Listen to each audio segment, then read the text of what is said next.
श्री शिवाय नमस्तुभयम। दोस्तों, आप सभी लोग जानते हैं कि 23 नवंबर 2024 यानी शनिवार को पड़ रही है मार्गशीर्ष महीने की काल अष्टमी। और दोस्तों, यह वह काल अष्टमी तिथि है जो मार्गशीर्ष महीने में पड़ने वाली सबसे बड़ी तिथि है, क्योंकि यह शनिवार के दिन पड़ रही है और इसका बहुत ही बड़ा और विशेष महत्व होता है। पूज्य गुरुजी ने कहा है कि अगर कभी भी मौका लग जाए और मार्गशीर्ष महीने की शनिवार काल अष्टमी तिथि को पड़ जाए तो आप लोगों को 11 काला तिल का दाने वाला उपाय तो अवश्य ही करना चाहिए। इन दोनों का संयोग बहुत कम आता है और इसी के साथ मैं गुरुजी ने अपनी शिव पुराण कथा में बताया है कि इस दिन आपको 11 काला तिल का दाने वाला उपाय तो आपको अवश्य ही करना चाहिए, क्योंकि ऐसा दिन पूरे साल में सिर्फ एक ही बार आता है। और दोस्तों, आप सभी लोग जानते हो कि शनिवार काल अष्टमी तिथि का अगर सबसे बड़ा कोई उपाय है तो 11 काला तिल का दाने वाला उपाय है। तो दोस्तों, इस शनिवार काल अष्टमी के दिन आप लोगों को इस 11 काला तिल का दाने वाला उपाय को जरूर करना है। बहुत सारे लोग होंगे जिन लोगों ने इस उपाय को ना किया हो, मतलब पूरा साल निकल गया, उन्होंने किसी भी दिन इस 11 काला तिल का दाने वाला उपाय को ना किया हो। पर दोस्तों, आपके पास एक आखिरी मौका बचा हुआ है जो कि 23 नवंबर के दिन है। तो इस दिन आप लोगों को इस वाले उपाय को जरूर कर लेना है। भले ही आपने पूरे महीने भर इस उपाय को ना किया हो, पर अगर आपने इस मार्गशीर्ष महीने के शनिवार काल अष्टमी के दिन अगर इस वाले उपाय को कर लिया तो आपको इस उपाय को करने का वह फल मिलेगा जिसकी आपने कभी कल्पना भी नहीं करी होगी।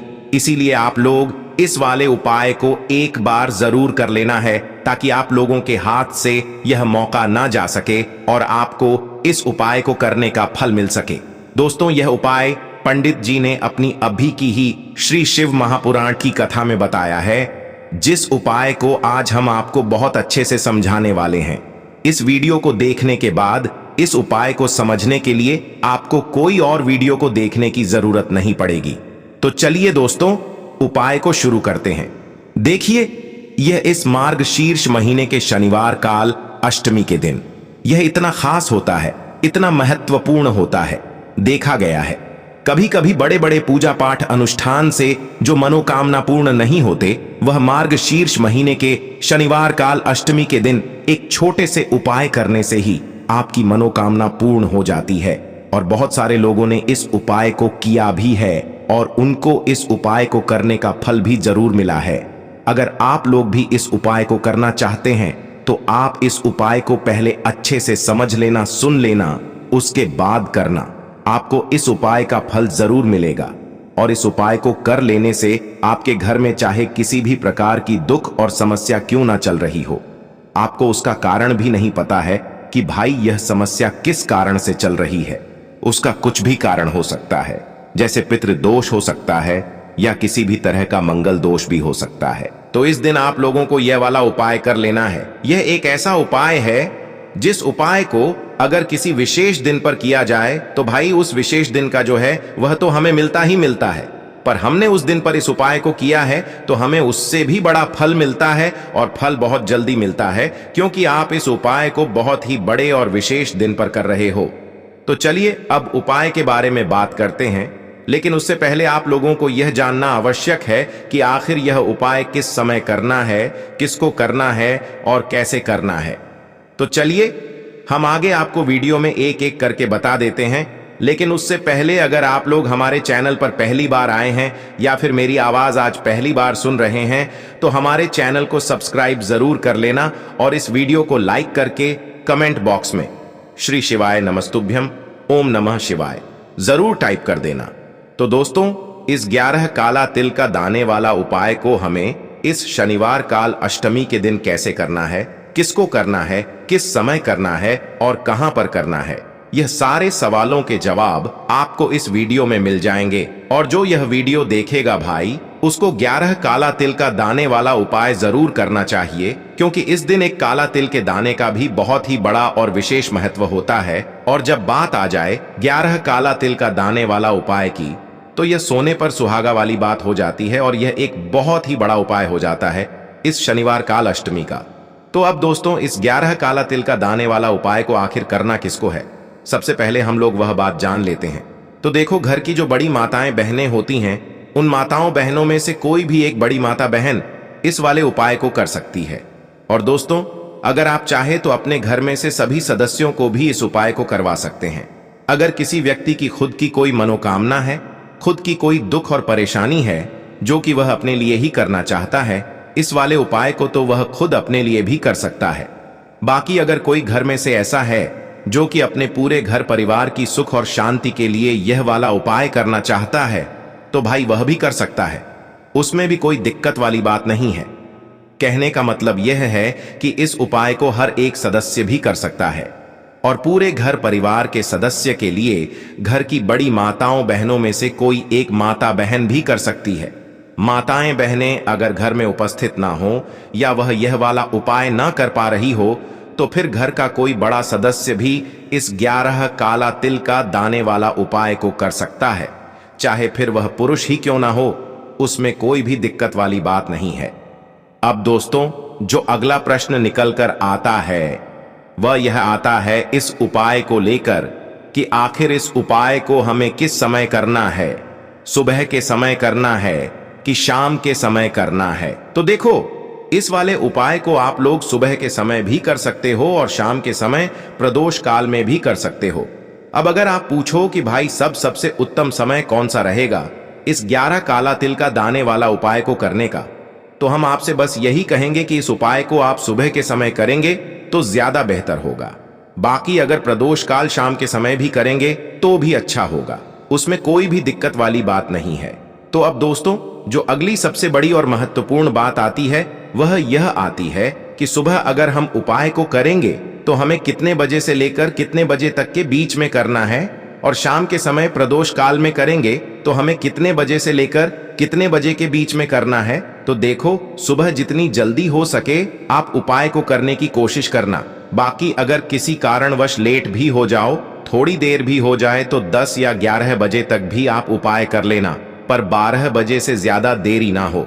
ठीक है, इस बात का ध्यान रखना। उसके बाद में दोस्तों, अगर शाम के समय प्रदोष काल की बात करें, प्रदोष काल का जो समय होता है वो शाम के 6 बजे से शुरू हो जाता है। मतलब शाम के 6 बजे से लेकर 7 बजे के बीच का जो समय होता है, ये समय प्रदोष काल का समय होता है। तो आप इस उपाय को 7 या 8 बजे के बीच में भी कर सकते हो। मतलब शाम के 6 बजे से रात 8 बजे के बीच में आप कभी भी इस वाले उपाय को कर सकते हो, उसमें कोई भी दिक्कत वाली बात नहीं है। देखिए, इस वीडियो में हम पूज्य गुरुजी द्वारा बताए गए 3 बहुत ही खास उपायों के बारे में जानेंगे। इनमें से जो भी उपाय आपकी समस्या के लिए उचित हो उसे आप कर सकते हैं। पहला उपाय उन लोगों को करना है जिन्हें धन की प्राप्ति नहीं हो पा रही है। कर्ज उनके जीवन में लगातार बढ़ते ही जा रहा है। जीवन में जो धन के रास्ते हैं वह सभी बंद हो चुके हैं। जीवन में लगातार आर्थिक समस्याएं बनी हुई हैं। तो ऐसे लोगों को यह पहला उपाय करना चाहिए। देखिए, शनिवार का दिन है, इसीलिए आपको एक पीपल का पत्ता ले लेना है। जो भी आपके घर के आसपास पीपल का वृक्ष है, वहां से आपको एक पीपल का पत्ता तोड़ लेना है, या फिर पीपल के वृक्ष के नीचे पीपल का पत्ता गिरा हुआ है तो उसे भी आप साफ सुथरे पानी से धो करके उपयोग कर सकते हैं। फिर इसी के साथ में आपको थोड़ा सा शहद लेना है। शहद आपको मात्र 2 से 4 बूंद ही लेना है। फिर इसी के साथ में आपको एक लोटा शुद्ध जल लेना है, तांबे के पात्र के अंदर अपने ही घर से। फिर सबसे अंत में आपको काले तिल के दाने ले लेने हैं। देखिए, काले तिल के दाने आप 11, 21, 51 या फिर 108 जितने भी आपके पास उपलब्ध हैं उतने आप ले लें। देखिए, इस दिन आपको एक विशेष कार्य करना है, क्योंकि शनिवार का दिन है और शनिवार के दिन यह विशेष काल अष्टमी की तिथि पड़ी है। इसीलिए आपको शनिवार के दिन काले तिल वाला यह विशेष उपाय अवश्य ही करना है। शनिवार काल अष्टमी के दिन यह उपाय करने से हमें शनिदेव की कृपा प्राप्त होती है, और पीपल के पत्ते यह उपाय करने से हमें लक्ष्मी नारायण की कृपा भी प्राप्त होती है, और इसी के साथ में हमें महादेव की कृपा भी प्राप्त होती है। तो हमें एक साथ तीनों देवताओं की अनन्य कृपा प्राप्त होती है। देखिए, सबसे पहले तो आपने जो काले तिल लिए हैं उन्हें आपको पीस लेना है, यानी कि पाउडर के रूप में तैयार कर लेना है। अब देखिए, सभी सामग्रियां लेकर के आपको पहुंच जाना है। भगवान शिव के मंदिर में पूज्य गुरुजी ने बताया है कि यदि इस उपाय को आप प्रदोष काल के समय में करते हैं तो यह आपके उपाय के लिए बहुत ही सर्वोत्तम होता है। लेकिन आपको प्रदोष काल में समय नहीं मिल पाता है तो फिर आप सुबह से लेकर के शाम तक किसी भी समय में इस उपाय को कर सकते हैं। देखिए, सबसे पहले तो आपको ये सभी सामग्रियां लेकर के भगवान शिव के मंदिर में पहुंचना है। देखिए, मंदिर पहुंचने के बाद सबसे पहले तो आप जो एक पीपल का पत्ता लेकर के आए हैं उसकी चिकनी साइड पर आपको पूरे ही पत्ते पर शहद का लेपन कर देना है। देखिए, आपको ये जो शहद है अपने सीधे हाथ की चीटी उंगली के जो पास वाली उंगली है, अनामिका उंगली, उसी से पीपल के पत्ते पर लगाना है। और इसी पीपल के पत्ते के ऊपर आपने जो काले तिल का एक पाउडर काले तिल का पाउडर तैयार किया था उसे भी आपको पीपल के पत्ते के ऊपर ही रख देना है। देखिए दोस्तों, सबसे पहले तो आपके पास जो एक लटा शुद्ध जल है इसे आपको भगवान शिव की शिवलिंग पर धीरे धीरे अर्पित कर देना है। श्री शिवाय नमस्तुभयम इस मंत्र का जाप करते हुए। अब देखिए, आपने जो पीपल के पत्ते का एक लेप तैयार किया था उसे आपको अपने दाहिने हाथ में रखना है और इसे पीपल के पत्ते से आपको शिवलिंग में चारों तरफ अच्छे से लेपन कर देना है। शिवलिंग पर आपको पीपल के पत्ते से काले तिल और शहद का अच्छे से लेपन कर देना है। पीपल का पत्ता अपनी हथेली में रख करके आपको चारों तरफ शिवलिंग पर अच्छे से इसका लेपन कर देना है और अंत में आपको यह जो पीपल का पत्ता है इसे भगवान शिव के शिवलिंग पर अर्पित कर देना है। पूज्य गुरुजी ने बताया है कि यह जो लेप है इसे आपको शिवलिंग के ऊपर ही लगाना है, कटी वाले भाग पर नहीं लगाना है। शिवलिंग का लेपन करने के बाद अंत में पीपल का पत्ता भी आपको शिवलिंग पर ही अर्पित कर देना है और महादेव से आपको आपकी मन की जो भी मनोकामना है, चाहे वह मनोकामना कर्ज मुक्ति के लिए हो, चाहे आपकी जो मनोकामना है वह धन प्राप्ति को संबंधित हो, जिस भी प्रकार आपकी मनोकामना है उसे आपको शिवलिंग के सामने बोल देना है और फिर इसके बाद आपको पुनः अपने घर आ जाना है। पूज्य गुरुजी ने बताया है कि जब भी हम शनिवार काल अष्टमी के दिन इस उपाय को करते हैं तो हमारे जीवन में धन की वृद्धि होती है। इसी के साथ में हमें माता लक्ष्मी की कृपा प्राप्त होती है और हमारे जीवन में चाहे कितना ही भारी खर्च हो वह भी महादेव की कृपा से दूर हो जाता है। अब दोस्तों, इसके बाद हम जानते हैं पूज्य गुरुजी द्वारा बताए गए दूसरे खास उपाय के बारे में। देखिए, यह उपाय उन लोगों को करना है जिनके शरीर में कोई भी भारी रोग हो चुका है, जिन उनके पेट में कोई भी समस्याएं बनी रहती हैं, शरीर के किसी भी अंग में कहीं ना कहीं दर्द होता है। तो पूज्य गुरुजी ने बताया है कि आपको अपने रोग को समाप्त करने के लिए यह विशेष उपाय अवश्य ही करना चाहिए। देखिए, इस उपाय को करने के लिए आपको मात्र एक लोटा शुद्ध जल ले लेना है, तांबे की पात्र के अंदर अपने घर से, और इसी के साथ में आपको एक प्यारी सी बेलपत्र ले लेनी है। देखिए, बेलपत्र यदि आपको प्राप्त नहीं हो पाती है तो शिवलिंग पर चढ़ी हुई बेलपत्र को आप पुनः उपयोग कर सकते हैं। बस आपको ध्यान रखना है कि यह जो बेलपत्र हैं कहीं से भी कटी फटी खंडित नहीं होनी चाहिए। अब देखिए, सबसे अंत में आपको थोड़ा सा शहद लेना है। शहद आपको मात्र आधा चम्मच या फिर उससे भी कम लेना होगा। अब देखिए, ये जो तीनों ही सामग्रियां हैं इन्हें आपको भगवान शिव के मंदिर में लेकर के पहुंच जाना है।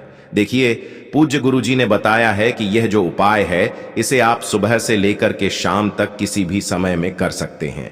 देखिए, सबसे पहले तो आपके पास जो एक बेलपत्र है उस पर आपको जो आपके पास शहद है उसे लगा देना है। देखिए, बेलपत्र की जो सबसे बड़ी वाली पत्ती होती है और इसकी जो चिकनी साइड होती है उस पर आपको अच्छे से शहद का लेपन कर देना है। शहद का लेपन आपको अपने सीधे हाथ की चीटी उंगली के पास वाली उंगली अनामिका उंगली से ही करना है। तो देखिए दोस्तों, इस प्रकार से आपको यह बेलपत्र तैयार कर लेनी है। अब देखिए दोस्तों, आप जो एक लोटा शुद्ध जल लेकर के आए हैं उसे आपको धीरे धीरे भगवान शिव की शिवलिंग पर अर्पित करते जाना है और लगातार आपको शिव महापुराण के मूल मंत्र श्री शिवाय नमस्तुभयम इस मंत्र का जाप करते रहना है। अब देखिए, आपके पास जो एक बेलपत्र है उसे आपको अपने सीधे हाथ की हथेली पर रखना है और आपको कुंदकेश्वर महादेव का मन में स्मरण करना है तथा आपके शरीर में जो भी बीमारी है, जो भी रोग हैं, उसे दूर करने के लिए आपको कुंदकेश्वर महादेव से प्रार्थना कर लेनी है। फिर यह एक बेलपत्र आपको भगवान शिव के शिवलिंग पर अर्पित कर देनी है। फिर इसके बाद आपको श्री शिवाय नमस्तुभयम इस मंत्र का 11 बार जाप कर लेना है। और मंत्रों का जाप करने के बाद आपको यह जो बेल पत्र है पुनः शिवलिंग से उठा लेनी है और कुंदकेश्वर महादेव से इस बेल पत्र को आपको औषधि स्वरूप प्राप्त कर लेना है। अब देखिए, आपने जो बेल पत्र की आगे वाली पत्ती पर शहद लगाया था उसे आपको चाट लेना है और 10 मिनट के बाद आपको जो आपने शहद लगाया था बेल पत्र की बड़ी वाली पत्ती पर उसे भी आपको अच्छे से चबा चबा करके खा लेना है। पूज्य गुरुजी ने बताया है कि इस पत्ती को खाते समय आपको कुंदकेश्वर महादेव से यही प्रार्थना करनी है कि आपका जो रोग है वह कुंदकेश्वर महादेव की कृपा से समाप्त हो रहा है।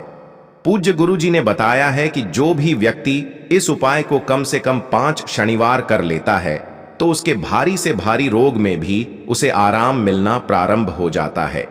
अब इसके बाद हम जान लेते हैं गुरुजी द्वारा बताए गए तीसरे उपाय के बारे में। देखिए, यह उपाय भी आपको अपने जीवन से दुर्भाग्य को समाप्त करने के लिए करना है। इसी के साथ में धन धान्य की वृद्धि के लिए करना है। देखिए, इस उपाय के लिए आपको एक लोटा शुद्ध जल लेना है और इसी के साथ में आपको एक प्यारी सी बेल पत्र लेनी है और इसी के साथ में आपको थोड़ा सा चंदन ले लेना है। देखिए, चंदन जो है आपको पीला वाला ही लेना है। पीले चंदन में आपको थोड़ा सा जल मिलाकर के इसे एक पेस्ट के रूप में तैयार कर लेना है। अब देखिए, सबसे आखिर में आपको एक चावल यानी कि अक्षत का दाना लेना है। चावल का दाना लेते समय ध्यान रखें कि यह कहीं से भी टूटा हुआ खंडित नहीं होना चाहिए। देखिए, चावल का जो दाना है वह हमारे जीवन में धन धान्य की प्राप्ति करवाता है, हमारे सौभाग्य में वृद्धि करता है। इसके लिए आपको एक चावल का दाना अवश्य ही लेना है। अब देखिए, सारी ही सामग्रियां लेकर के आपको पहुंच जाना है भगवान शिव के मंदिर में। देखिए, आप इस उपाय को किसी भी समय में कर सकते हैं। सुबह से लेकर के शाम तक आप इस उपाय को किसी भी समय कर सकते हैं। देखिए, मंदिर पहुंचने के बाद सबसे पहले तो आपके पास जो एक बेल पत्र है उसकी आगे वाली पत्ती पर चिकनी साइड पर आपको इस चंदन का अच्छे से लेपन कर देना है। चंदन लगाने के बाद इसी के ऊपर आपको एक चावल का दाना भी रख देना है। चंदन का जो आपने लेपन किया है उसी के ऊपर आपको एक चावल का दाना चिपका देना है। फिर इसके बाद आपको यह जो एक बेलपत्र है इसे शिवलिंग पर अर्पित कर देना है और आपको महादेव से प्रार्थना कर लेनी है कि आपके जीवन में जो भी दुर्भाग्य चल रहा है उसे समाप्त करने की कृपा करें। फिर आपके पास जो एक लौटा शुद्ध जल है इसे आपको धीरे धीरे शिवलिंग पर अर्पित कर देना है और लगातार आपको शिव महापुराण के मूल मंत्र श्री शिवाय नमस्तुभ्यम इस मंत्र का जाप करते रहना है। पूज्य गुरुजी ने बताया है कि जल आपको बिल्कुल धीरे धीरे समर्पित करना है और जल को अर्पित करते समय आपको महादेव से लगातार प्रार्थना करते रहना है। देखिए, गुरुजी ने बताया है कि यदि इस उपाय को आप इस शनिवार काल अष्टमी की तिथि पर कर लेते हैं तो हम आपको यकीन दिलाते हैं कि आपके जीवन में चाहे कैसा ही दुर्भाग्य चल रहा हो, चाहे जितनी भी दरिद्रता चल रही हो, तो महादेव की कृपा से, माता लक्ष्मी की कृपा से आपके जीवन में धन धान्य की प्राप्ति होगी और आपका जो दुर्भाग्य है वह भी सौभाग्य में बदल जाएगा और आपके जीवन में भी सुख समृद्धि तथा वैभव की प्राप्ति होगी। तो दोस्तों, ये थे पूज्य गुरुजी द्वारा बताए गए कुछ बहुत ही खास उपाय। अगर आपको जानकारी अच्छी लगी हो तो वीडियो लाइक करिएगा। मिलते हैं फिर एक नए वीडियो के साथ। श्री शिवाय नमस्तुभयम।